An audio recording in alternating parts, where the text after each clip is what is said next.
सपनों और पूर्वाभासों के आधार पर हम भविष्य के सुख दुख की कल्पना करते हैं। भविष्य के दुख का कारण दूर करने के लिए हम आज योजना बनाते हैं।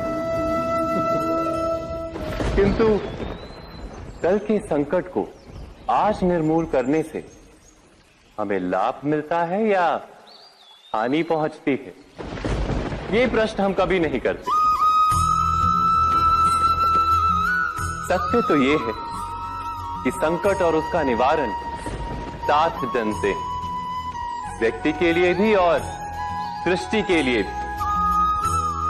नहीं, आप अपने भूतकाल का स्मरण कीजिए, इतिहास को देखिए, आप तुरंत ही ये जान पाएंगे कि जब जब संकट आता है तब तब उसका निवारण करने वाली शक्ति भी जन्म लेती है। यही तो जगत का चलन है। वस्तुतः संकट ही शक्ति के जन्म का कारण है। प्रत्येक व्यक्ति जब संकट से निकलता है तो एक पद आगे बढ़ा होता है, अधिक चमकता है, आत्मविश्वास से अधिक भरा होता है, न केवल अपने लिए अपितु विश्व के लिए भी। क्या ये सत्य नहीं? वास्तव में संकट का जन्म है एक अवसर का जन्म, अपने आप को बदलने का, अपने विचारों को ऊंचाई पर करने का अवसर, अपनी आत्मा को बलवान और ज्ञान मंडित बनाने का अवसर। जो ये कर पाता है उसे कोई संकट नहीं होता, किंतु जो ये नहीं कर पाता वो तो स्वयं एक संकट है विश्व के लिए। विचार कीजिए।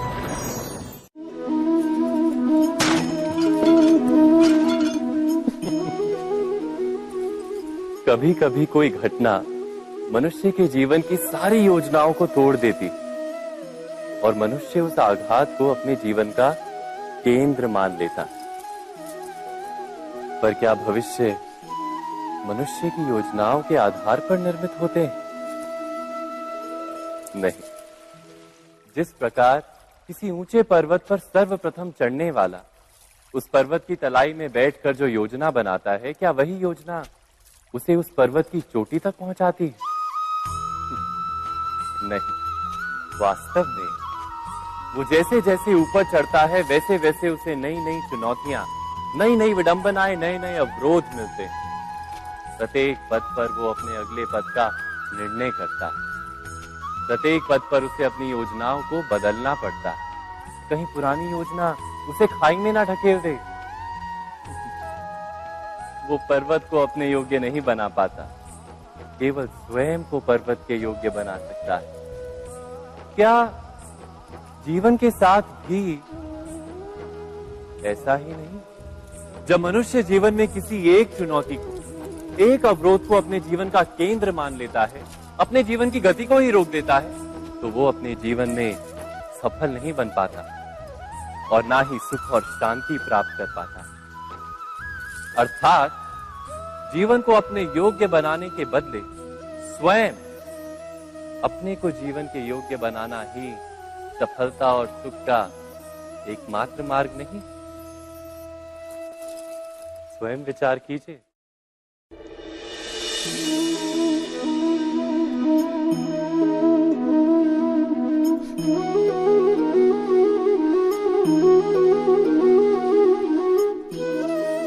जीवन का हर क्षण निर्णय का क्षण होता है। प्रत्येक पद पर दूसरे पद के विषय में कोई निर्णय करना ही पड़ता है और निर्णय अपना प्रभाव छोड़ जाता है। आज किए गए निर्णय भविष्य में सुख अथवा दुख निर्मित करते हैं, ना केवल अपने लिए, अपने परिवार के लिए भी, आने वाली पीढ़ियों के लिए भी। जब कोई दुविधा सामने आती है तो मन व्याकुल हो जाता है, अनिश्चय से भर जाता है। निर्णय का वो क्षण युद्ध बन जाता है और मन बन जाता है युद्ध भूमि। अधिकतर निर्णय हम दुविधा का उपाय करने के लिए नहीं, केवल मन को शांत करने के लिए लेते हैं। पर क्या कोई दौड़ते हुए भोजन कर सकता है? नहीं। तो क्या युद्ध से जूझता हुआ मन कोई योग्य निर्णय ले पाएगा? वास्तव में शांत मन से जब कोई निर्णय करता है तो अपने लिए सुखद भविष्य बनाता है, किंतु अपने मन को शांत करने के लिए जब कोई निर्णय करता है तो वो व्यक्ति भविष्य में अपने लिए कांटों भरा वृक्ष लगाता है। स्वयं विचार कीजिएगा।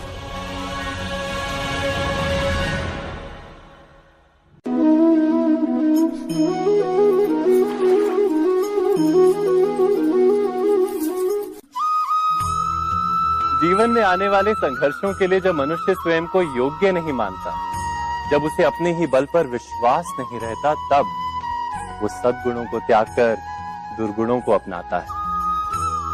वस्तुतः मनुष्य के जीवन में दुर्जनता जन्म ही तब लेती है जब उसके अंतर में आत्मविश्वास नहीं होता।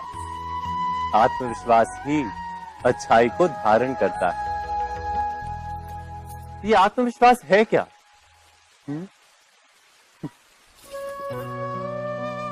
जब मनुष्य ये मानता है कि जीवन का संघर्ष उसे दुर्बल बनाता है, तो उसे अपने ऊपर विश्वास नहीं रहता।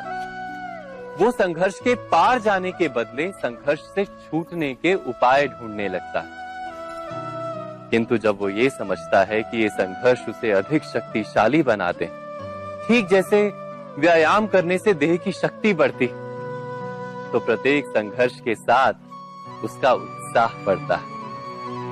अर्थात आत्मविश्वास और कुछ भी नहीं, मन की स्थिति, जीवन को देखने का दृष्टिकोण मात्र है।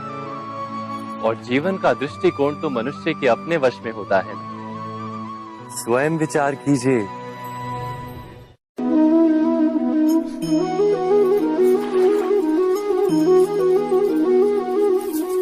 पिता सदा ही अपने संतान के सुख की कामना करते हैं, उनके भविष्य की चिंता करते रहते हैं।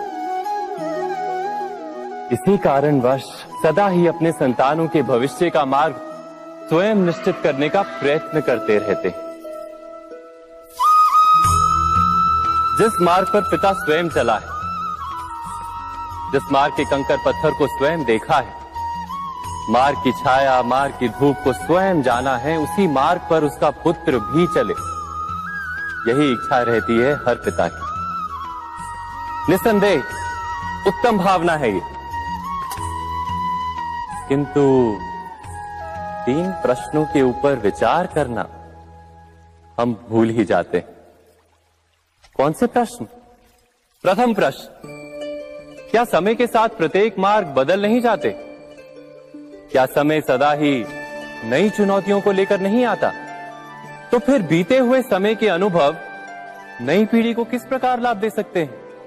दूसरा प्रश्न, क्या प्रत्येक संतान अपने माता पिता की छवि होता है? हाँ, संतानों को संस्कार तो अवश्य माता पिता देते हैं, किंतु भीतर की क्षमता तो ईश्वर देते हैं। तो जिस मार्ग पर पिता को सफलता मिली है, विश्वास है कि उसी मार्ग पर उसकी संतानों को भी सफलता और सुख प्राप्त होगा। तीसरा प्रश्न, क्या जीवन के संघर्ष और चुनौतियां लाभकारी नहीं होती? क्या प्रत्येक नया प्रश्न एक नए उत्तर का द्वार नहीं खोलता? तो फिर संतानों को नए नए प्रश्नों, संघर्षों और चुनौतियों से दूर रखना, ये उनके लिए लाभ करना कहलाएगा या हानि पहुंचाना? अर्थात जिस प्रकार संतान के भविष्य का निर्माण करने के बदले उसके चरित्र का निर्माण करना श्रेष्ठ है, वैसे ही संतानों के जीवन का मार्ग निश्चित करने के बदले उन्हें नए संघर्षों के साथ जूझने के लिए मनोबल व ज्ञान देना अधिक लाभदायक नहीं होगा? स्वयं विचार कीजिए।